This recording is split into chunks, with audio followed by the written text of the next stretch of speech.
Bismillahirrahmanirrahim. Baik, terima kasih. Saya akan menjawab dan mengomentari beberapa pertanyaan yang sudah ditanyakan di diskusi terkait dengan hadis qudsi.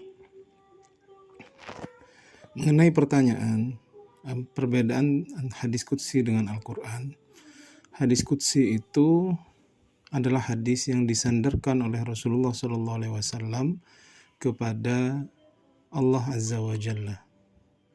Jadi penyandaran dari Nabi kepada Allah Azza wa Jalla. Lafadznya berasal dari Nabi, sedangkan maknanya berasal dari Allah Subhanahu wa Ta'ala.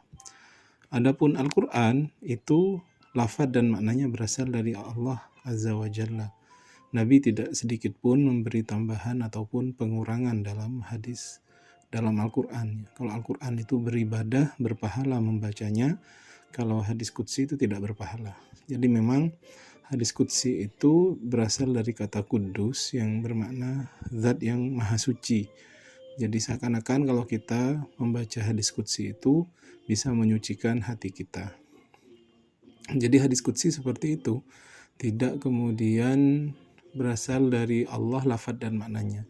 Maknanya berasal dari Allah, lafadznya berasal dari Nabi. Biasanya hadis qudsi itu berbicara tentang ilmu ruh, ya, misalkan ana inda dhanni abdi bi, gitu.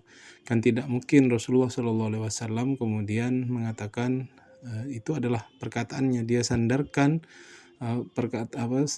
hadis qudsi itu kepada Allah Azza wa Jalla. Qala Allah Ta'ala ana inda dhanni abdi bi, begitu. Jadi itu perbedaan antara hadis qudsi dan Al-Quran. Adapun mana yang lebih utama antara hadis qudsi dan Al-Quran, tentunya Al-Quran itu adalah sumber syariat nomor 1, ya, dan itu adalah posisinya sangat penting. Hadis qudsi ini juga penting, tetapi dia posisinya, namanya hadis, posisinya nomor 2. Jadi Al-Quran baru hadis, walaupun itu adalah hadis qudsi.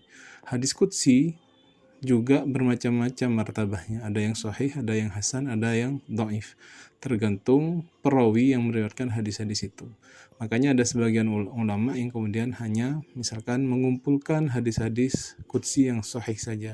Sahih dalam artian misalkan dia diriwayatkan oleh orang-orang yang thiqah, orang-orang yang adil, sanadnya bersambung, tidak ada syadz dan tidak ada illah dalam hadis tersebut. Jadi hadis qudsi sama dengan hadis nabawi, bisa hasan, bisa sahih, begitu. Jadi tidak kemudian karena dia hadis qudsi otomatis dia hadis sahih. Demikian penjelasan singkat dari saya, mudah-mudahan bermanfaat. Wassalamualaikum warahmatullahi wabarakatuh.